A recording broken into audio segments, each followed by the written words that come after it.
ചില കാര്യങ്ങൾ നിങ്ങൾ മസ്ജിദിൽ നിന്ന് ഒഴിവാക്കണം. ഹബീബ റസൂലുള്ളാഹി തങ്ങൾ പറയുന്നു, ചില കാര്യങ്ങൾ മസ്ജിദിൽ നിന്ന് നിങ്ങൾ ഒഴിവാക്കണം. ജന്നിബു മസാജിദകും സിബിയാനകും വബൈഅകും വശിറാഅകും വമജാനീനകും വറഫഅ അസ്വാതികും വഇഖാമത ഹുദൂദികും വസല്ല സുയൂഫികും വത്തഖിദൂ أبوابها المطاهرة وجمروها في الجمع أو كما قال عليه السلام. ആദരവായ റസൂലുള്ളാഹി സ്വല്ലല്ലാഹു അലൈഹി വസല്ലമ തങ്ങൾ പറയുകയാണ്, മസ്ജിദുകളിൽ നിങ്ങൾ വർജിക്കേണ്ട കാര്യങ്ങൾ ഏതെല്ലാമാണ്? മസ്ജിദ് അല്ലാഹുവിന്റെ ഭവനമാണ്, പവിത്രമാണ്. ആ മസ്ജിദ് നാളെ നിങ്ങൾക്കെതിരെ സാക്ഷി പറയേണ്ട ഒരവസ്ഥ നിങ്ങൾ വരുത്തി വെക്കരുതേ. അതുകൊണ്ട് നിങ്ങൾ ഈ പറയപ്പെടുന്ന കാര്യങ്ങൾ മസ്ജിദിൽ നിന്ന് ഒഴിവാക്കണേ. ഹബീബുനാ റസൂലുള്ളാഹി സ്വല്ലല്ലാഹു അലൈഹി വസല്ലം അല്ലാഹുവിന്റെ റസൂൽ പറഞ്ഞ വാക്കാണ്. പള്ളികളിൽ നിന്ന് ഒഴിവാക്കേണ്ട കാര്യങ്ങൾ ഏതെല്ലാം? ജന്നിബു മസാജിദകും സിബിയാനകും, കുട്ടികളെ മസ്ജിദിൽ നിന്ന് നിങ്ങൾ ഒഴിവാക്കണേ. വകതിരിവില്ലാത്ത കുട്ടികളെ കൊണ്ട് പള്ളിയിൽ പോകരുത് നിസ്കരിക്കാൻ വേണ്ടിയിട്ട്.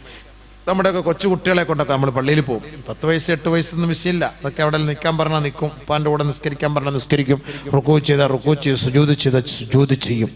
ഇതൊക്കെ വകതിരിവില്ലാത്ത കുട്ടികളെയൊക്കെ 2 വയസ്സ് 3 വയസ്സ് 4 വയസ്സ് 5 വയസ്സ് ഇതിനെയൊക്കെ കൊണ്ട് പള്ളിയിൽ കൂട്ടിക്കൊണ്ടുവരും. അടുത്ത സഫി ഇരിക്കുന്നവൻ മൊബൈൽ ഓണാക്കി വെച്ചിട്ട് അവൻ തിരിച്ചു വെച്ചിട്ടങ്ങാണ് സുജൂദ് ചെയ്യും. ഈ ചങ്ങാതി ഇങ്ങനെ കളിച്ചു നടക്കാൻ. അതിനകത്ത് കോള് വരുമ്പം ഇങ്ങനെ ബ്ലിങ്കിങ് ചെയ്യുന്ന പൂ ഇങ്ങനെ ബ്ലിങ്കിങ് ചെയ്യുന്ന ഇവൻ കാണുമ്പോൾ നല്ല രസമുണ്ട്. അവൻ സുജൂദ് ചെയ്യുമ്പോൾ അടിയിൽ കൂടെ കൈയിട്ട് അവൻ എടുത്തോണ്ട് പോകും. സംഭവം തീർന്നു. കൊച്ചുകുട്ടിക്കല്ല അറിയാവോ, ഇത് 50,000 രൂപയുടെ മൊബൈലാണ്, ഇത് ആപ്പിളാണ്, ഇത് ഓറഞ്ചാണ്, ഇത് കുട്ടിക്കുമല്ല അറിയാവോ. അവന് നല്ല രസമുണ്ട് കാണാൻ. അവൻ അടിയിൽ കൂടെ കൈയിട്ട് താണ്ട് അത് പൊക്കിക്കൊണ്ട് അവൻ്റെ പാട്ടിന് പോയി. ഈ ചങ്ങാതിയുടെ നിസ്കാരം പിന്നെ ഖിയാമത്ത് നാളിലെ നിസ്കാരം പോലെയാണ്. സാധനം കാണാനില്ല. ഇത് എത്ര ഇത് അത്തയ്യാത്ത പോകാൻ പറ്റില്ല, എനിക്ക് എഴുന്നേറ്റ് പോകാനും പറ്റില്ല. ഈ പക എങ്ങോട്ടാ ഇത് കൊണ്ടുപോയി പഠിച്ചവരെ റബ്ബേ. എൻ്റെ മൊബൈൽ പോലും കുഴപ്പമില്ല, അടുത്ത് മെസ്സേജ് അല്ല. അപ്പോഴത്തേക്ക് ഇമാം അവിടെ 2 റക്അത്ത് നിസ്കരിച്ചു കഴിഞ്ഞു. ഈ ചങ്ങാതി അത്തയ്യാത്തിരിക്കുക ഒരിക്കും സാധനം പോയതിൻ്റെ അപ്രാളം. എന്തിനാ ഈ ഹാൽ ഇത് കൊണ്ട് ഈ മയ്യത്ത് പെട്ടി ഫ്രണ്ടിൽ കൊണ്ടുവയ്ക്കുന്നത്? മയ്യത്ത് നിസ്കാരമാണ്, എല്ലാ മൊബൈലിനും മയ്യത്ത് നിസ്കാരമാണ് അല്ലേ? മയ്യത്ത് നിസ്കരിക്കപ്പെടാത്ത മൊബൈൽ വല്ലതും ഉണ്ടോ? കൊണ്ടുകൊണ്ട് മുന്നിൽ വയ്ക്കുക. അല്ലാഹു അക്ബർ. എൻ്റെ ഒടുക്കത്തെ കേസാണ് ഇത് കിടക്കുന്നത്. മൊത്തവും മയ്യത്ത്. അല്ലാഹു അക്ബർ. മൊത്തം അതിന് മയ്യത്ത് നിസ്കാര.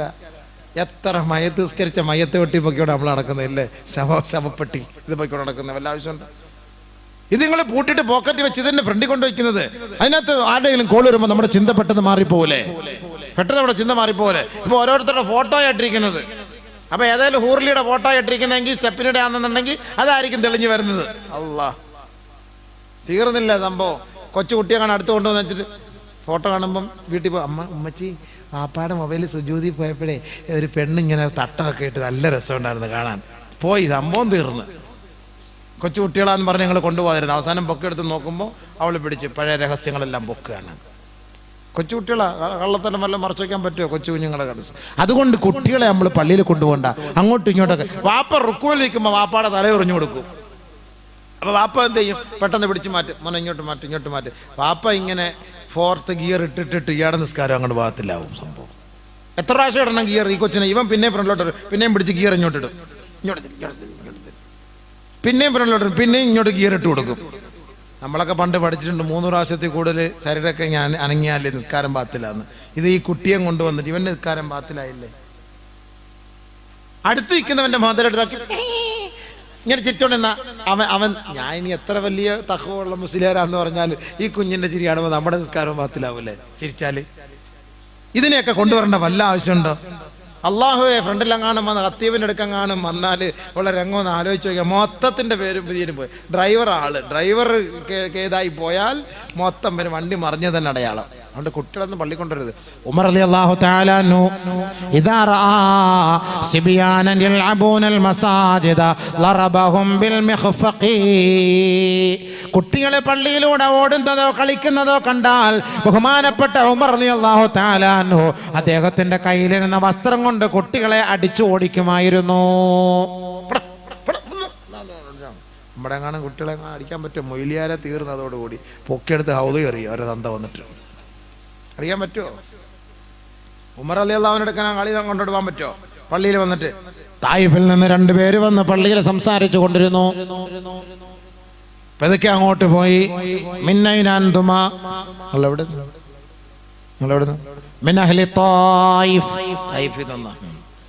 തായിഫിൽ നിന്ന് വന്നതായത് കൊണ്ട് നിങ്ങളെ വെറുതെ വിട്ട്. ഈ മദീനക്കാരും എല്ലാം ആയിരുന്നുണ്ടല്ലോ, നീ ഒന്നും ഇവിടുന്ന് പോകൂലായിരുന്നു. കാരണം നിങ്ങൾക്കറിയില്ലേ, അള്ളാന്റെ വീട്ടിൽ ഇരുന്നിട്ടായി സംസാരം. അള്ളാന്റെ വീട്ടിൽ ഇരുന്നിട്ടാണ്, അള്ളാന്റെ പള്ളിയിൽ ഇരുന്നിട്ടാണ് നീ സംസാരം. അവരോട് ചോദിച്ചാൽ അതാരാ സാധനം? ഇവിടുത്തെ പ്രസിഡന്റാണോ? ഉമറായിരുന്നോ? പഠിച്ചാൽ നമ്മളെ രക്ഷപ്പെട്ട്, അള്ളാഹ് വെറുതെ വിട്ടത്, അയാൾ വെറുതെ വിട്ട് രക്ഷപ്പെട്ടു. കാരണം തന്നെ പീസാക്കി കളയല്ലോ, വേറെ ചർച്ചയൊന്നും ഇല്ലല്ലോ അവിടെ. അവിടെ ആരെയും പേടിയൊന്നുമില്ല, അപ്പൊ പീസാക്കി കളയും, പേടിയാണ്. അതുകൊണ്ട് രക്ഷപ്പെട്ടു. തായിഫാർ ഓടി എവിടുന്ന് അറിയാതെ പള്ളിയിൽ സംസാരിച്ചു പോയതാണ്. പള്ളിയിൽ തന്നെ സംസാരിക്കാൻ പാടില്ല, വേളം വെക്കാൻ പാടില്ല, സംസാരിക്കാൻ പാടില്ല എന്ന് പറഞ്ഞത് കേട്ടിട്ടില്ല? നിങ്ങൾ എവിടെ നിന്ന് സംസാരിക്കുന്നത്? എവിടെ ഇരിക്കുന്നത്? നിങ്ങൾ ഹുർമത്തില്ല നിങ്ങൾക്ക്? അപ്പൊ അതുകൊണ്ട് ബഹുമാനപ്പെട്ട ഉമർ റളിയല്ലാഹു അൻഹു കുട്ടികൾ പള്ളിയിൽ ഓടുന്ന കണ്ടാൽ അള്ളാഹുവിന്റെ പ്രവാചകന്റെ സുഹൃത്ത് ഉമർ റളിയല്ലാഹു അൻഹു ഓടിച്ചവരെ പുറത്താക്കും. അപ്പൊ ഇനി നമ്മൾ കുട്ടികളെ കൊണ്ടുപോകും സൂക്ഷിച്ചോണം. അല്ലെങ്കിൽ അടങ്ങി ഒതുങ്ങി മോറിൽ ഇരുത്തണം. ഇരിക്കുന്ന സൈസാന്നേ കുഴപ്പമില്ല. ഇല്ലെങ്കിൽ എന്തിനാ അതിനെ കൊണ്ടുവരുന്നത്? എൻ്റെ ആവശ്യം എന്താ? പുരക്കിരിക്കട്ടെ, വീട്ടിലിരിക്കട്ടെ. അതിനെന്തിനാ കൊണ്ടുവരുന്നത്? നമ്മൾ വീട്ടിലിരുന്നോട്ടെ. പ്രായപൂർത്തിയായ പോത്ത് അപ്പുറത്ത് കിടന്ന് ഉറങ്ങുന്നുണ്ട്, അവനെ പൊക്കി കൊണ്ടുവരാൻ വയ്യ വാപ്പാക്ക്. പ്രായപൂർത്തി അവൻ അവിടെ കിടപ്പണം, അവൻ കിടന്നു, അതിനെ കൊണ്ടുവരാതെ കൊച്ചു കുഞ്ഞിനെ പ്രായപൂർത്തിയാവാത്ത നിസ്കാരം പോലും നിർബന്ധമില്ല, അവനെ പൊക്കി കൊണ്ടുവരുന്നിരിക്കുക ബാക്കിയുള്ള നിസ്കാരം മൊത്തം ബാത്തിലാക്കാൻ വേണ്ടിയിട്ട്. അതല്ല ചെയ്യണ്ടേ? 12 വയസ്സായ 13 വയസ്സായ മക്കൾ അപ്പുറത്ത് കിടന്ന് ഉറങ്ങുന്നുണ്ടല്ലോ, എൻ്റെ ബട്ടക്കനെ കൊണ്ട് അടി കൊടുത്തിട്ട് എൻ്റെ പൊക്കെടുത്തിന് വരണ്ടേ പള്ളിക്ക് പോകാൻ? അപ്പൊ 13 വയസ്സാല അടിക്കണമെന്നാണ് ഹദീസ് നബി സല്ലല്ലാഹു അലൈഹി വസല്ലം പഠിപ്പിച്ചത്. 13 വയസ്സാല അടിച്ചവനെ പള്ളിയിൽ കൊണ്ടുവരണോ? ബഹുമാനപ്പെട്ട ഉമർ റളിയല്ലാഹു തആല അൻഹുവിന്റെ വാക്കാണ്. അതുകൊണ്ട് ആദരവായ റസൂലുള്ളാഹി സ്വല്ലല്ലാഹു അലൈഹി വസല്ലം തങ്ങൾ പറയുകയാണ്, ജന്നബു മസാജിദക്കും സിബിയാനക്കും, നിങ്ങളുടെ കുട്ടികളെ നിങ്ങളെ പള്ളികളിൽ നിന്ന് ഒഴിവാക്കണേ. വമജാനീനക്കും, ബുദ്ധിമാന്ദ്യം സംഭവിച്ചവരെ മസ്ജിദുകളിൽ നിന്ന് ഒഴിവാക്കണേ. ഹബീബുനാ റസൂലുള്ളാഹി. ബുദ്ധിമാന്ദ്യം സംഭവിച്ചവര്, മന്ദബുദ്ധികള്, ബുദ്ധിയില്ലാത്ത ആളുകൾ, അവർക്ക് നിസ്കാരം നിർബന്ധമില്ല. നിസ്കാരം അവരുടെ മേൽ നിർബന്ധമല്ല, മുക്കല്ലിഫീങ്ങളല്ല, അവർക്ക് നിസ്കാരം ആവശ്യമില്ലാത്തവരാണ്. അവരെ പിന്നെ പള്ളിയിൽ കൊണ്ടുവരേണ്ട ആവശ്യമില്ല. അവര് പള്ളിയിൽ കൊണ്ടുവന്ന് ഈ കശമൊക്കെ പൊക്കി ചൊറിഞ്ഞോണ്ട് നിന്നാൽ നമ്മൾ ഇക്കാരം ബാത്തിലായി പോകൂലേ? അവർക്ക് ഇതൊന്നും അറിയില്ല. അവിടെ പാൻ സ്വിച്ചിടും, അത് ഓഫാക്കിയിടും. മുസ്ലിയാർ നിസ്കരിക്കും, ഉസ്താദിന്റെ തലയെക്കെട്ട് ഉസ്താദെ അങ്ങനെ ഇരിക്കുന്നങ്ങാനും പറഞ്ഞു മിമ്പറിക്കാർ വരും, മെഹറാബിക്കാർ വരും. അതുകൊണ്ട് മന്ദബുദ്ധികളെ പള്ളിയിൽ കൊണ്ടുവരാൻ പാടില്ല. ജന്നിബു, ഒഴിവാക്കണം. ഇടപാടുകള്, കൊടുക്കല് വാങ്ങലുകള് പള്ളിക്കകത്ത് നടത്താൻ പാടില്ല. പക്കറ്റ് രൂപ എടുക്കുന്നതും കൊടുക്കുന്നതൊക്കെ അല്ലാഹു. ഈ കാണിക്ക വഞ്ചിയുടെ ഒക്കെ പൈസ, ഇതൊക്കെ ഹലാലോ ഹറാമോ? ആരൊക്കെയാ കൊണ്ടിടുന്ന പൈസ? ഇതൊക്കെ എടുത്തിട്ടായിരിക്കും മുസ്ലിയാക്കന്മാർക്ക് ശമ്പളം കൊടുക്കുന്നത്. ഇതുകൊണ്ടാണ് നമ്മൾ നന്നാവാത്തത്. മനസ്സിലാകുന്നതാണ് സംഭവം. കാരണം ഈ പൈസ എവിടുന്ന് വരുന്നു? നമ്മളിപ്പോൾ ചിന്തിക്കണം. നമ്മൾ ഈ പള്ളിയിലെ പൈസകളെന്ന് പറയുന്നത്, ചില പള്ളികളിൽ ബാങ്കിന് വേണ്ടിയിട്ട് പള്ളിയുടെ കെട്ടിടം വാടകയ്ക്ക് കൊടുത്തിട്ടുണ്ട്. LIC ഒക്കെ ഉണ്ട്. ഞാനൊക്കെ നിന്ന് ചങ്ങനാശ്ശേരി പള്ളിയിലൊക്കെ ഉണ്ട്. ഞാൻ പറഞ്ഞിട്ടുണ്ട് പല പ്രാവശ്യം. പള്ളിയിലെ മെമ്പറിൽ തന്നെ നിന്ന് പറഞ്ഞിട്ടുണ്ട് LICയുടെ ബോർഡ്. ഇതിൻ്റെ പൈസ വാങ്ങിയിട്ട് മൊയ്ലിയാക്കന്മാർക്ക് ഭക്ഷണം തന്നാൽ, ഞങ്ങൾക്ക് ചിലവിന് തന്നാൽ, ഞങ്ങൾക്ക് ശമ്പളമായിട്ട് തന്നാൽ ഹലാലാവൂല. എങ്ങനെ ഹലാലാവുന്ന സംഭവം? വേണ്ടാന്ന് പറയാൻ പറ്റുമോ? നമ്മൾ പട്ടിണിയായി പോകില്ലേ സംഭവം? അപ്പോൾ നമ്മളത് അറിയിക്കുക കമ്മിറ്റിക്കാരെ, ഇത് തെറ്റാണ്, ഇത് വാങ്ങിയാൽ നിങ്ങളിരിക്കുമ്പോൾ നിങ്ങളുടെ നാളെ ആഖിറത്തിൽ അള്ളാഹുവിൻ്റെ മുന്നിൽ നിങ്ങൾ മറുപടി പറയേണ്ടി വരും. അങ്ങനെ മനസ്സിലാക്കും.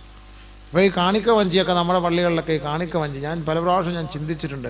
നേർച്ചക്കുറ്റി, നേർച്ച വഞ്ചി എന്നൊക്കെ പറഞ്ഞിരിക്കും. പക്ഷേ ഇതിനകത്ത് വരുന്ന ഈ പൈസ ആരുടെ, എങ്ങനെയൊക്കെയുള്ള ആളിൻ്റെ പൈസ ആയിരിക്കും? അതാ നമ്മൾ ചിന്തിക്കുന്നില്ല ആരും. പൈസ വരണമെന്നാണ് നമ്മൾ നിയത്ത്. സൂക്ഷ്മതയുള്ളവരൊന്നും അത് വെക്കൂല. യഥാർത്ഥത്തിൽ അത് തന്നെയാണ് സൂക്ഷ്മതയുള്ളവർ.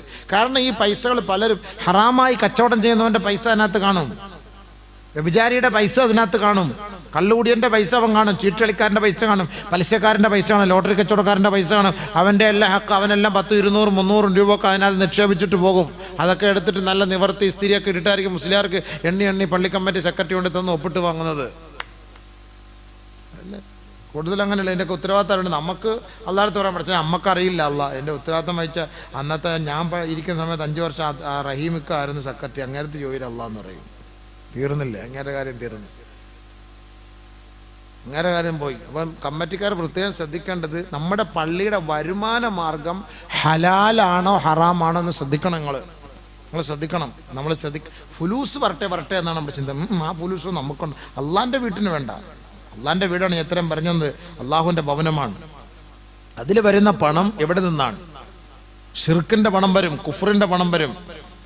അതൊക്കെ ഉലമാക്കളോട് ചോദിച്ചോളി. എൻ്റെ ഒരു വീക്ഷണത്തിൽ, എൻ്റെ ഒരു അഭിപ്രായത്തിൽ ഞാൻ മനസ്സിലാക്കിയതാണ്, ഞാൻ ചിന്തിച്ചതാണത്. ഇതെങ്ങനെ ശരിയാ? ഒരുപക്ഷെ ഈ വരുന്ന പൈസകൾ ഇത് ആരുടെ? പല ഹറാമായ കച്ചവടക്കാരനും കാണും. അവൻ്റെ പൈസ ഒക്കെ ആയിരിക്കും കാണിക്ക വഞ്ചിയിൽ വരുന്നത്. ഇതൊക്കെ എടുത്തിട്ടായിരിക്കും നമ്മളിവിടെ പള്ളിയുടെ ആവശ്യങ്ങൾക്ക് വേണ്ടി നമ്മളിത് ചെലവാക്കുന്നത്. ഇതുകൊണ്ട് നാളത്തെ അവസ്ഥ എന്തായിരിക്കും? വരുമാന മാർഗം എന്തായിരിക്കും? നാളത്തെ ആഖിറത്തിലെ ഹിസാബ് എന്തായിരിക്കും? അപ്പോൾ കാണിക്ക വഞ്ചികളൊക്കെ ഒഴിവാക്കിയിട്ട് നിത്യമായ ഒരു വരുമാന മാർഗത്തിനുള്ള വഴി കണ്ടെത്തണം നമ്മൾ.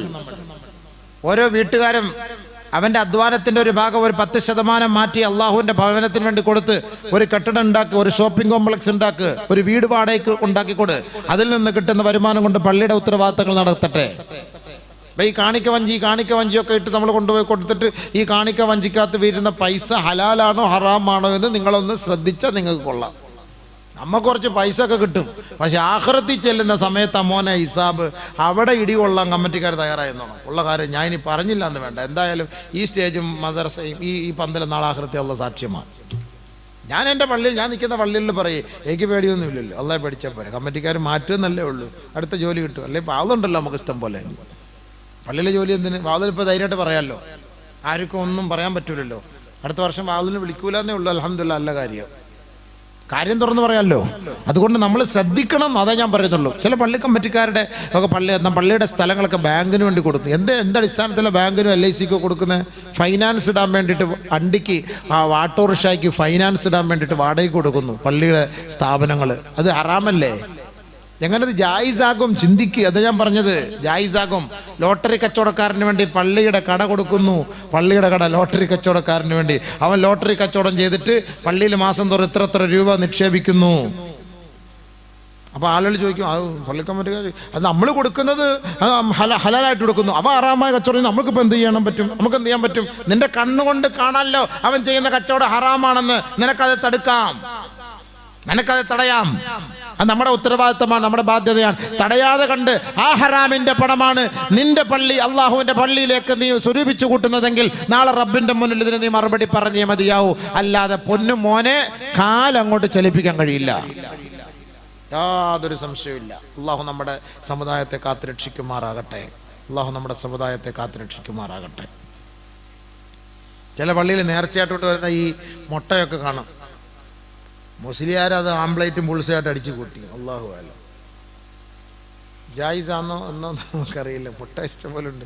അപ്പം നമ്മളെയൊക്കെ പള്ളിയിൽ കൊണ്ടിങ്ങനെ വെക്കും മുട്ട. അപ്പം ഞാൻ ചോദിക്കുന്നതെടുത്ത് നിങ്ങൾ ലേലം പിടിച്ചു കൊടുക്കുക. ലേലം പിടിച്ച് ആരെങ്കിലും വാങ്ങുമോ? ഇതുപോലെ കൂടോത്രം ചെയ്താൽ കൊണ്ടുവന്നാന്ന് ആർക്കറിയാം സംഭവം. പിന്നെ മുസ്ലിയാർ വേണമെങ്കിൽ എടുത്ത് നിന്നോളാം കമ്മിറ്റിക്കാർ പറയും. കാരണം എന്താ, പോയ സാധനമല്ലേ പോകുന്നത്, അടിച്ചു വയ്ക്കട്ടെ അയാൾക്ക്. ഒന്നാതെ ഇവിടുന്ന് പോകുന്നില്ല. 9 മുട്ട എഴുതി കവർ കിട്ടിയിട്ടും അയാൾ പോകുന്നില്ല. ഇതെങ്കിലും തിന്നിട്ട് പോകുന്നേ പോയിക്കോട്ടെ എന്നായി സംഭവം, ഇയാൾ തിന്നാൻ വേണ്ടിയിട്ട്. പിന്നെ ഒരു ഈമാനൊക്കെ ഉള്ളവർ ഹലാലായ സാധനം എന്ന് പറഞ്ഞാൽ അതിനകത്ത് എഴുത്തും കുത്തുന്ന അവർക്ക് പേടിയൊന്നുമില്ല സംഭവം. ഇതൊക്കെ ചുമ്മാ പേടിപ്പിക്കാൻ വേണ്ടിയിട്ട് വരയൊക്കെ വരച്ചിട്ട് പൈസ ആരാനുള്ളവൻ്റെ മുന്നിൽ കൊണ്ടുപോയി അവൻ പേടിച്ച് പൈസ ആരും സംഭവം ഇതിനകത്തൊന്നുമില്ല. നല്ലൊരു ബുൾസി അതിനകത്തുള്ളത്, അങ്ങനെയൊക്കെ കാണുന്ന സംഭവം. അപ്പം ഇതൊക്കെ അങ്ങനെ കൊണ്ടുപോയിക്കാം. അപ്പം അതൊക്കെ തിന്നാവോ? പള്ളിയിലെ കരിക്കൊക്കെ വേണ്ടി കമ്മിറ്റിക്കാർക്ക് തിന്നാവോ? നല്ല കരിക്ക് എല്ലാവരും പോയ സമയം നോക്കി തക്കതായിട്ട് കയറി. ഉസ്താദന്മാർക്ക് വേണമെങ്കിൽ തന്നെ, കാരണം അവർ ബൈത്തുൽ മാലിന് അനുവദിക്കപ്പെട്ട അവരൊരു ജോലിക്ക് വേണ്ടി ഒരു പുറം നാടുകളിൽ നിന്ന് മറ്റേ പള്ളിയിൽ വന്ന് താമസിക്കുന്നവരാണ്. അതിൻ്റെ വെള്ളവും അവിടുത്തെ കരണ്ടും അവർക്ക് ആവശ്യമനുസരിച്ച് അവർക്കത് ഉപയോഗിക്കാം. ജമാഅത്ത് കമ്മിറ്റിക്കാർക്ക് പള്ളിക്കടെ തെങ്ങി കയറി കരിക്കിട്ട് കുടിക്കാൻ എന്ത് നിയമം? ഇവിടുത്തെ നിയമം അങ്ങനെ കുടിക്കുന്നതെന്നല്ല, ചില ആളുകൾക്ക് അവർ അങ്ങനെ കുടിക്കുന്ന ചില സ്ഥലങ്ങളുണ്ട്. പള്ളിക്ക് പ്രയോജനമില്ലാത്ത സാധനങ്ങൾ അതെടുക്കാം മറ്റുള്ളവർക്ക്. പള്ളിക്ക് പ്രയോജനമില്ല, അതുകൊണ്ട് യാതൊരു ഗുണവുമില്ല, ഫായിദയില്ല, അങ്ങനത്തെ ചില സാധനങ്ങളുണ്ട്.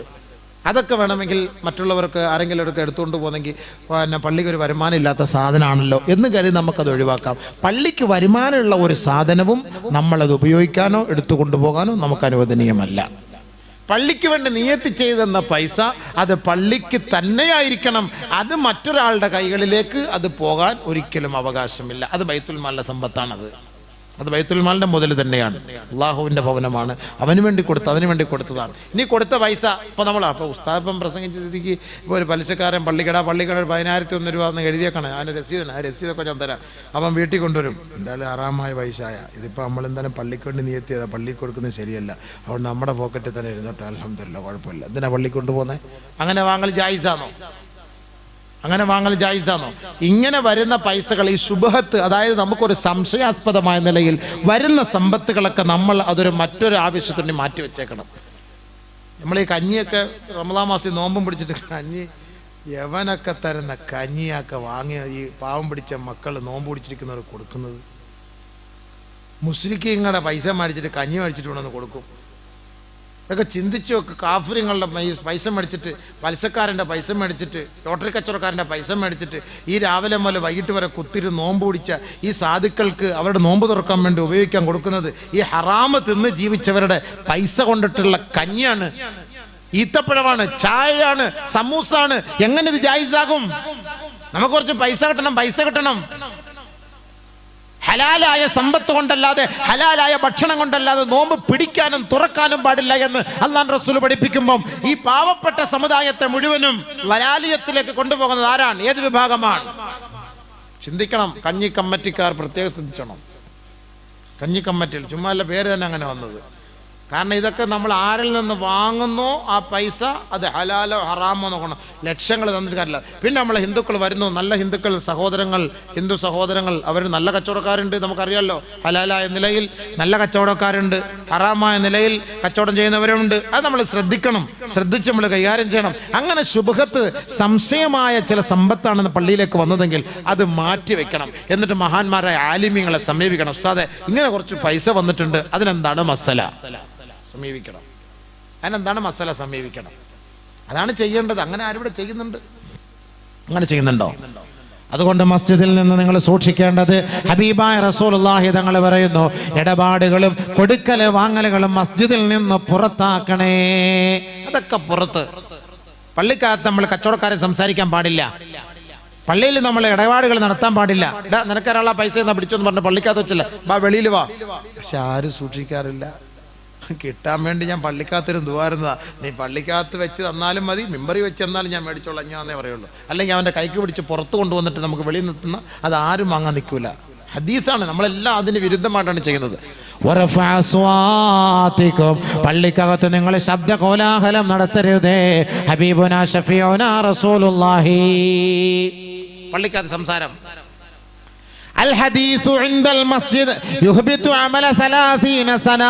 അനാവശ്യമായ സംസാരങ്ങളും ശബ്ദ കോലാഹലങ്ങളും മസ്ജിദിനകത്ത് നിങ്ങൾ നടത്തിയാൽ 30 വർഷത്തെ നിങ്ങളുടെ കർമ്മങ്ങൾ നിഷ്ഫലമായി പോകും. 30 വർഷം ആവശ്യമില്ലാത്ത സംസാരം പള്ളിക്കകത്ത് സംസാരിച്ചാൽ. ജുമാക്കൊക്കെ വരുമ്പോൾ കമ്മിറ്റിക്കാരുടെയൊക്കെ സംസാരവും ബഹളവും ഒക്കെ എന്താ പള്ളിക്കകത്ത്? അസ്തഗ്ഫിറുല്ലാഹൽ അലീം. ഉസ്താദെങ്ങാനും പറഞ്ഞാൽ കേൾക്കുമോ? ഉസ്താദിനെ ഒക്കെ ഹൗലിൽ കൊണ്ട് കുളിപ്പിച്ചിരുത്ത് അവിടെ ഇരുത്താൻ പറയും. ഉസ്താദിനെ ഇവിടെ ആര് കേൾക്കാൻ? മുസ്ലിം സമുദായം നിങ്ങൾ മനസ്സിലാക്കണം, മസ്ജിദിനകത്ത് ശബ്ദമുയർത്തി സംസാരിക്കരുത്. ഉമർ റളിയല്ലാഹു തആല കഴുത്തിന് പിടിച്ച് പുറത്താക്കിയിട്ടുണ്ട്. ചെറിയ ഖുർആൻ തന്നെ ഉറക്കം ഓതാൻ പാടില്ല എന്നവരെ പഠിപ്പിച്ചിരിക്കല്ലേ മസ്ജിദ്. അതുകൊണ്ടാണ് പണ്ടത്തൊക്കെ മഹാന്മാർ പറയുന്ന മൈക്കിലൊന്നും പള്ളിക്കകത്ത് വെച്ച് ഓതരുതെന്നൊക്കെ പറയുന്നതിൻ്റെ കാരണങ്ങൾ അതൊക്കെ തന്നെ അതിനോടുള്ള ഉറുമത്തുകൊണ്ടാണ്, അതിനുള്ള ഹുർമത്തുകൾ കൊണ്ടാണ്. ഇപ്പം നമ്മളിപ്പോൾ നല്ല എക്കോ ഒക്കെ വെച്ച് അടിച്ചു പൊളിച്ചൊക്കെ ഓതുകല്ലേ നമ്മൾ പള്ളിക്കകത്ത്. അത് പിന്നെ ഖുർആൻ ഓതാൻ വേണ്ടി ഉപയോഗിച്ചെന്നൊക്കെ അള്ളാഹുത്തൊക്കെ പറഞ്ഞ് നിൽക്കാം, ഒരു എക്സ്ക്യൂസ് കാണുമെന്ന് പ്രതീക്ഷിക്കാം. പക്ഷെ സംസാരിച്ചാലോ, ബേളം ഉണ്ടാക്കിയാലോ, വഴക്കുണ്ടാക്കിയാലോ, പള്ളി കമ്മിറ്റിക്കാരും ചർച്ച ചെയ്താലോ, കട്ടവന്റെ മോട്ടിച്ചവന്റെ കാര്യം പള്ളിക്കകത്ത് വെച്ച് സംസാരിച്ചാലോ, പുറത്തുവാ, പള്ളിയുടെ പുറത്തുവാ, മസ്ജിദിന്റെ വെളിയിൽ വാ. മസ്ജിദിനകത്തിട്ടല്ലാതെ സംസാരിക്കാൻ പാടില്ല. നബി സല്ലല്ലാഹു അലൈഹി വസല്ലം തങ്ങൾ നിരോധിച്ച കാര്യമാണ്. അള്ളാന്റെ വീടാണ്, മലക്കളുടെ ശാപമുണ്ടാകും. നീ ദുഷിച്ചേ മരണപ്പെടുകയുള്ളൂ. പടച്ചവൻ നിന്നെ ശപിക്കും, അള്ളാന്റെ കോപമുണ്ടാകും, മലക്കുകൾ നിനക്കെതിരെ പ്രാർത്ഥിക്കും. അതുകൊണ്ട് മസ്ജിദിൽ നിന്ന് പുറത്തുവാ. ആ മസ്ജിദിനെ നീ ആദരിക്ക്, ബഹുമാനിക്ക്. മസ്ജിദിനകത്ത് വെച്ചുള്ള ശബ്ദ കോലാഹലങ്ങളെ പാടില്ല. അത് ഏത് ഗ്രൂപ്പായാലും നമ്മുടെ മസ്ജിദാണ്, നമ്മുടെ പള്ളിയാണ്, അള്ളാന്റെ വീടാണ്. അതിന്റെ പുറത്തേക്ക് വാ. നിങ്ങൾ പുറത്തേക്ക് വന്ന് സംസാരിക്കേ. അങ്ങനെ ഇനി നിങ്ങൾ നിങ്ങളുടെ മഹല്ലുകളിൽ ഒരു സംസാരം വന്നാൽ നിഷ്പക്ഷമതികളായ യുവാക്കളെ നിങ്ങൾ ഇരുകൂട്ടരെയും പിടിച്ച് പുറത്താക്കണം. അള്ളാഹ്ക്ക് വേണ്ടി പുറത്താക്കണം. പുറത്തു പോയി സംസാരിക്കരുത്. എന്ത് സംസാരം ആകട്ടെ, പള്ളിക്കകത്ത് വേണ്ട. മസ്ജിദാണ്, അള്ളാന്റെ വീടാണ്, അതിൽ പാടില്ല. നബി തങ്ങൾ പറഞ്ഞ വാക്കാണ്, ജന്നിബു റഫഅ അസ്വാതിക്കും, ആ മസ്ജിദിൽ നിന്ന് ശബ്ദ കോലാഹലങ്ങൾ പുറത്തേക്ക് പോകട്ടെ.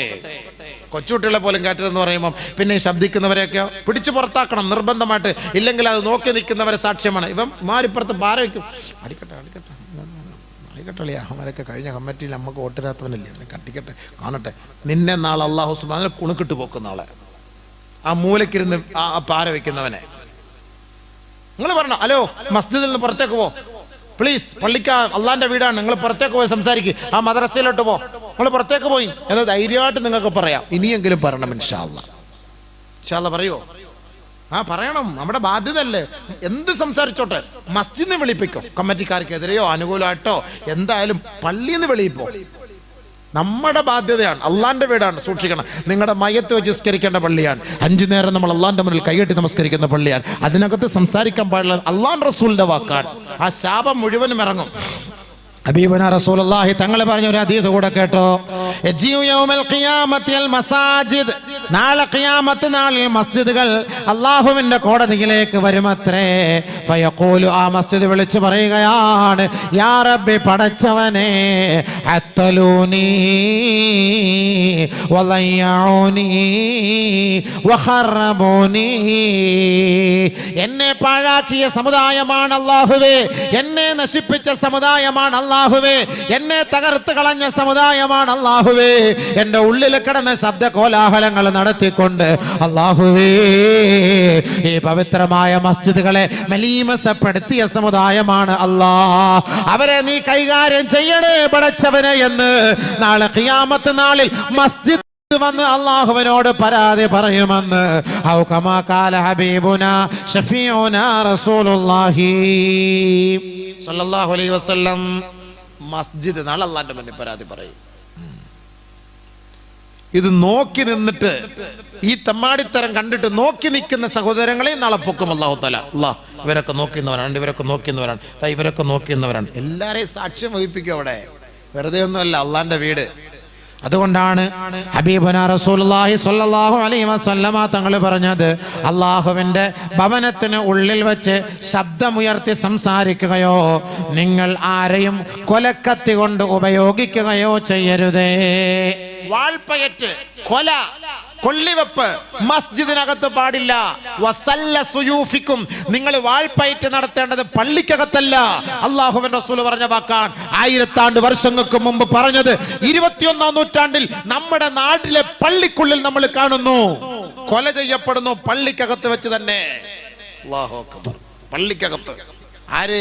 RSSകാരും BJP-കാരൊന്നും അല്ല, നമ്മുടെ കാക്കാമാര് തന്നെ. അതാ രസം. പള്ളിക്കകത്ത് വെച്ച് നിസ്കരിക്കാൻ വരുന്നു, ചെറിയ കത്തിയും കൊണ്ടുവരുന്നു, നിസ്കാരം കഴിഞ്ഞു, അവനെ കൊല്ലുന്നു, കുത്തുന്നു മസ്ജിദിനകത്ത് വെച്ച്. എല്ലാവരും ഒരു 10 മിനിറ്റ് മുമ്പ് നിസ്കരിച്ചത് ആർക്ക് വേണ്ടി? അള്ളാഹ്ക്ക് വേണ്ടി. ഇന്നി വജ്ജഹത്തു വജ്ഹിയ ഫത്രസ്സമാവാതി വൽ അർള ഹനീഫ മുസ്ലിമ വമാ അന മിനൽ മുശ്രിക്കീൻ ഇന്ന സ്വലാത്തി വനുസുകി വമഹയായ വമമാതി ലില്ലാഹി റബ്ബിൽ ആലമീൻ. എൻ്റെ നമസ്കാരം, എൻ്റെ ദുആ, എൻ്റെ നമസ്കാരം, എൻ്റെ ഹജ്ജ്, എൻ്റെ സ്വലാത്ത്, എൻ്റെ ദിക്ർ എല്ലാം അല്ലാഹുവിന് വേണ്ടിയാണ് എന്ന് പറഞ്ഞ വ്യക്തിയാണ് ഈ മിമ്പറിന്റെ മുന്നിലിട്ട് ഈ സഹോദരനായ മുസ്ലിം സഹോദരനെ ക്രൂരമായി കൊന്നുകളയുന്നത് മസ്ജിദിനകത്ത്. അല്ലാഹുവിന്റെ റസൂൽ പറഞ്ഞു, സല്ല സുയൂഫിക്കും, വാൾപ്പയറ്റ് പള്ളിക്കകത്ത് പാടില്ല, പുറത്തേക്ക് പോ. വത്തഖിദൂ അബ്വാബഹാ അൽ മതാഹിറ, പള്ളി നിങ്ങൾ വൃത്തിയായി സൂക്ഷിക്കണേ. പള്ളിയിൽ നിങ്ങൾ നല്ല മണവസ്തുക്കളെ പുരട്ടണേ, പള്ളിയിൽ സുഗന്ധദ്രവ്യങ്ങൾ പുകയ്ക്കണേ. ആദരവായ റസൂലുള്ളാഹി തങ്ങൾ പറഞ്ഞു, വജമ്മിറുഹാ ബിൽ ജുമഅ, എല്ലാ വെള്ളിയാഴ്ച രാവിലെ ബഖൂർ പുകയ്ക്കണേ, ഊദ് പുകയ്ക്കണേ. എല്ലാ വെള്ളിയാഴ്ച രാവും, എല്ലാ വെള്ളിയാഴ്ച രാവും മാത്രമല്ല എല്ലാ ദിവസങ്ങളിലും നല്ല ബഖൂർ, നല്ല ഊദ് ഗൾഫുകാരൊക്കെ പള്ളിയിൽ കൊണ്ടു കൊടുക്കണം. ഇതൊരുമാതിരി ചാണാത്തിനകത്ത് ഉണ്ടാക്കിയ കുറെ തിരി കൊണ്ടുവന്ന് കത്തിച്ച് വെച്ച് പള്ളിക്കകത്ത് മൊത്തം നാറ്റം പിടിപ്പിക്കാനും ഉള്ള രജിസ്റ്റർ മുഴുവനും പള്ളിക്കകത്ത് കയറ്റാനാണ് നമ്മൾ ആഗ്രഹിക്കുന്നത്. ബഖൂർ പുകയ്ക്ക്. ബഖൂർ അതെന്ന് പറഞ്ഞാൽ 350 രൂപ ഒരു 100 ഗ്രാം. ഇതെന്ന് പറഞ്ഞു കഴിഞ്ഞാൽ 30 രൂപ കൊടുത്ത 30 എണ്ണം കിട്ടും, 3 കവറ് കിട്ടും. അതല്ലേ ലാഭം. എന്നാൽ ചാണകത്തിനകത്ത് കുറച്ച് അത്തറ് പൂശിയിട്ട് കുറച്ച് തീക്കനലിനകത്തിട്ട് പള്ളിക്കകത്തൊന്ന് പോച്ചാൽ പോരെ, ഏറ്റവും വലിയ ഹെയറല്ലേ, എളുപ്പം കാര്യം നടക്കുമല്ലോ. എളുപ്പം. എന്നിട്ട് ആ തിരി കൊണ്ടുവന്ന് മെഹ്റാബിന്റെ അരികിൽ കൊണ്ടുപോയി ആ കവറ്, അല്ലാഹു അക്ബർ എന്ന് കൈകെട്ടുമ്പോൾ ഒരു പെണ്ണ് അതിനകത്ത് ഇങ്ങനെ നിൽക്കുന്നതാണ്. അല്ലാഹു അക്ബർ, അവക്ക് വേണ്ടിയിട്ട് നിസ്കാരം ശരിയല്ലേ? ഇന്ന് നിങ്ങൾ പള്ളിയിൽ പോയിട്ട് ആ കവറെടുത്ത് വെച്ച് നോക്ക്. മിമ്പറിന്റെ അരികിൽ ഇരിക്കുന്ന, മെഹ്റാബിന്റെ അരികിൽ ഇരിക്കുന്ന, പള്ളിക്കകത്ത് ഇരിക്കുന്ന ആ തിരിയുടെ കവറിനകത്ത് ആരാ ഇരിക്കുന്നത്? ശ്രീലക്ഷ്മി ശരിക്കല്ലേ? ആരും ചിന്തിക്കുന്നുണ്ടോ? ബഹൂർ എന്ന് പറഞ്ഞാൽ വില കൂടുതലാണ് സാധനമൊന്നും. അത് പോയിക്കാൻ പറ്റുമോ നമ്മളെ കൊണ്ട്? നല്ല മണമായിരിക്കും സംഭവം. അറബികളൊക്കെ പള്ളിയിൽ കൊണ്ടുവന്ന് എല്ലാ ജനലിലും കൊണ്ടുവന്ന് വെച്ചു കൊടുക്കും. നല്ല അത്തറ്, നല്ല ഊത. നിസ്കരിക്കാൻ വരുന്നവരെ ഇങ്ങനെ കുറച്ച് പറ്റിയിട്ട് നിസ്കരിക്കും. ഭയങ്കര റാഹത്താണ്, നല്ല ബർക്കത്താണ്. നിസ്കാരത്തിന് തന്നെ ഒരു വല്ലാത്തൊരു ദമ്മും ഗുമ്മുമാണ് സംഭവം. മനസ്സിലായില്ലേ? നമ്മൾ കൊണ്ടുവന്ന് കൊണ്ടുവയ്ക്കാൻ നോക്കി ഒരു കടിച്ചു മാറ്റിക്കൊണ്ട് പോകാൻ വേണ്ടി അത്തറ് വിടുന്നില്ല. പിന്നെ പള്ളിയിലത്തെ പൈസയുടെ കാര്യം പറയണോ? സംഭവം അത്തറ് വിടുന്നില്ല സംഭവം. അതുകൊണ്ട് അറബികൾ ചെയ്യുന്നൊരു പണിയുണ്ട്. അതിൻ്റെ അടപ്പങ്ങ് മാറ്റി ഊരിയിട്ട് ചുമ്മാ വയ്ക്കത്തേ ഉള്ളൂ. ചെറിയ കുപ്പിക്ക് അടപ്പമില്ല, ഇങ്ങനെ പറ്റി എടുക്കുക. നമ്മളത് വെച്ചു കൊടുക്കണം. പള്ളിയിൽ നിങ്ങൾ കൊണ്ടുവന്ന് വെച്ചു കൊടുക്കുക. വലിയ റാഹത്ത. സുബഹി നിസ്കരിക്കാനൊക്കെ വരുമ്പം അത്തറൊക്കെ പൂശിയിട്ട് പള്ളിയിൽ വരണോ? അത്ര ഒരുമാതിരി ഇന്നലെ കൊടുത്ത ആ മുണ്ടുമായിട്ട് വരുമ്പോൾ ഒരുമാതിരി എരുത്തിൽ നിന്ന് തൊഴുത്തിൽ നിന്ന് എഴുന്നേറ്റ് വരുന്ന പോലത്തെ വാടയാ രാവിലെ നിസ്കരിക്കാൻ വരുന്ന ആൾക്കാർക്ക്. ശരി, അത്ര പറ്റിക്കൊണ്ടൊക്കെ സുബഹിക്ക് പള്ളിക്ക് വന്നൂടെ? രാവിലെ കുളിച്ചിട്ട് ആഴത്തായിട്ട് വരില്ല, ഒരു ഭയങ്കര ബർക്കത്താ. രാവിലെ കുളിച്ചിട്ടൊക്കെ അത്ര പൂശിട്ട് വരുമ്പോൾ സ്പ്രേ അടിക്കണ്ട. സ്പ്രേ എന്ന് പറയുമ്പം അതിനകത്ത് ആൽക്കഹോൾ ഇല്ലെങ്കിൽ അടിക്കാം. ഇപ്പം ദുബായിൽ നിന്നൊക്കെ കൊണ്ടുവരുന്ന കുഴപ്പമില്ല, അതിനകത്തൊന്നും ആൽക്കഹോൾ ഇല്ലാന്ന് പ്രത്യേകം എഴുതിയിട്ടുണ്ട്. അപ്പോൾ അതൊക്കെ അടിച്ച് നമുക്ക് വരാം. അത്രയാണ് ഏറ്റവും സുന്നത്തായ കാര്യം. നബി സല്ലല്ലാഹു അലൈഹി വസല്ലം തങ്ങൾ കൂടുതൽ പൈസ അത്തർ വാങ്ങാൻ വേണ്ടി ചെലവ് ചെയ്തിരുന്നു എന്ന് ഹദീസിൽ കാണാം. അത്തർ വാങ്ങാൻ വേണ്ടി